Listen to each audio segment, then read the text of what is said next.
Ein Muss für jeden Käseliebhaber. Ihr werdet es lieben. Es ist so cremig und so einfach in der Zubereitung. Welche Zutaten ihr dafür benötigt und wie ihr das Ganze selber herstellt, das seht ihr im folgenden Video.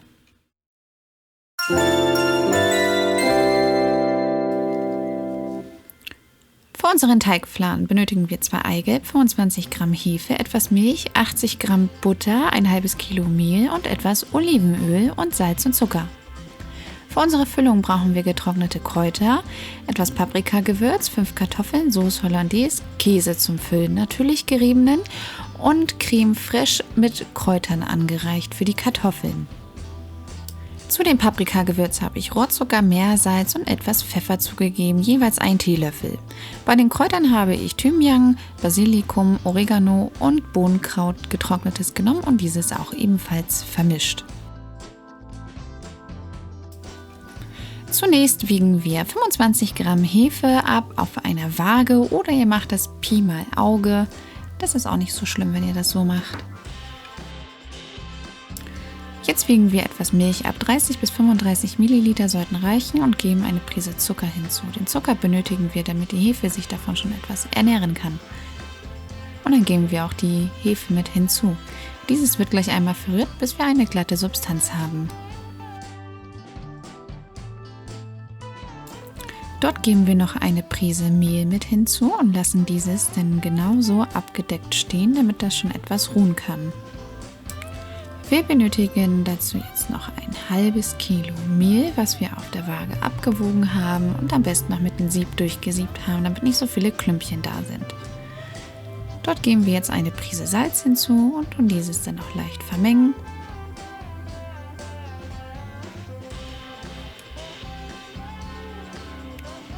Und jetzt geben wir die Hefe hinzu, die wir vorher mit der Milch zusammengemischt haben. Und einmal gut vermischen und durchkneten.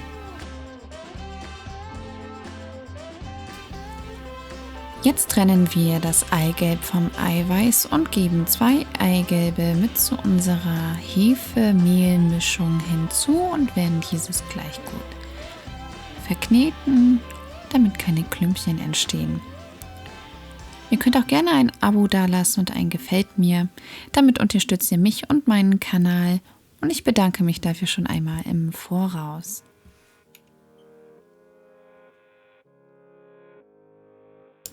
Jetzt geben wir 80 Gramm weiche Butter mit hinzu, keine geschmolzene, und tun dieses jetzt auch gut zusammen mit dem Eigelb verkneten.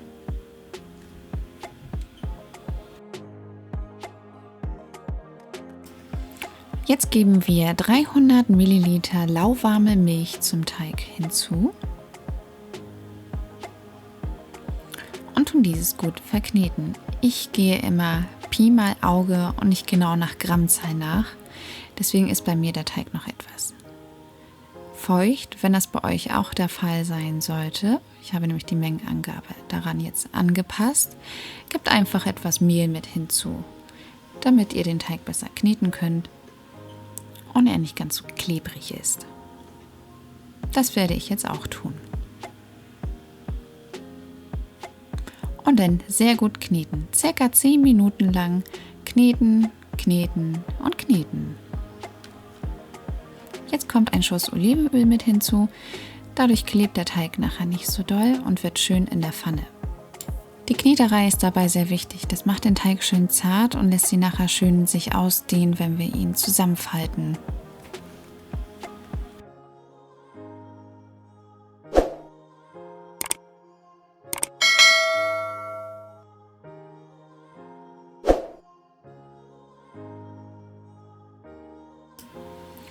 Jetzt geben wir etwas Olivenöl in unsere Handflächen und reiben den Teig damit ein.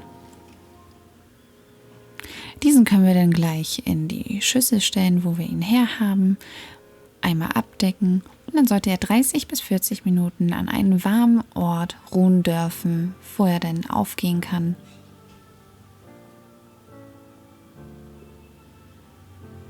Entschuldigt die Unordnung auf dem Tisch. Aber dieses kommt bei so welchen Sachen leider öfter vor. Genau, und jetzt abdecken und dann gönnt den Kleinen mal eine Pause.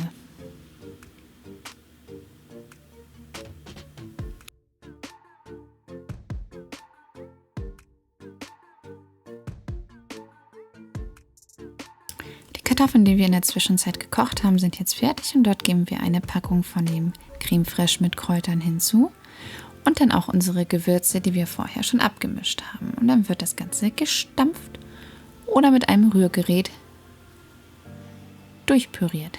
Das bleibt ganz euch überlassen, wie ihr das macht. Unser Teig ist fertig und ihr seht, er ist aufgegangen und hat leichte Risse. Ich teile diesen Teig in 4. Für 4 Personen reicht das. Und ihr könnt die Hälfte des Teiges, falls ihr es nicht benötigt, benutzen für kleine Brötchen oder für Zimtschnecken. Geht auch. Ihr könnt den Teig übrigens auch mit anderen Sachen füllen und müsst dort nicht dieses hineingeben. Mit Tomaten und etwas mediterraner gewürzt. Auch sehr lecker mit Mozzarella. Einfach nur köstlich. Wir haben jetzt den Teig ausgerollt, nicht zu dünn und nicht zu dick. Und geben jetzt den Käse dazu. Ich benutze Emmentaler, da dieser schön würzig ist. Dann nehmen wir etwas von unserem gestampften Kartoffelbrei und geben dieses ebenfalls mit hinzu. Drücken das alles ein bisschen fest. Wichtig, am Rand etwas freilassen, damit das Ganze nachher nicht überläuft. Dann kommt ein Schuss Sauce Hollandaise mit drüber. Ich liebe Sauce Hollandaise. Und wieder ein kleines bisschen Käse. Also für Käseliebhaber absolut genial. Jetzt fangen wir von der Mitte an, den Teigfladen nach oben zu schieben. Und dann kann dieses auch gleich in die Pfanne mit etwas Öl. Ich habe die Pfanne hier schon vorbereitet und habe auch schon einen Teigfladen fertig gemacht. Wie ihr sehen könnt, die ist schön heiß. Wenn die Pfanne heiß ist, bitte dann dort den Herd etwas niedriger stellen. Aufpassen, das brennt sehr schnell an. Am besten 30 Sekunden lang und dann einmal wenden. Nochmal ein bisschen Öl. Immer mal wieder wackeln mit der Pfanne, damit das Ganze nicht anbrennt. Ihr könnt das auch auf niedrigster Stufe mit einem Deckel machen. Dann wird es auch ein bisschen von oben und den Seiten schneller gar. Und dann könnt ihr das Ganze dann nachher auch servieren, wenn das fertig ist. Auf einen Teller. Ein so ein Fladen reicht manchmal auch schon für 2 Personen. Das ist ganz schön mächtig. Und dann wünsche ich euch einen guten Appetit und lasst es euch schmecken.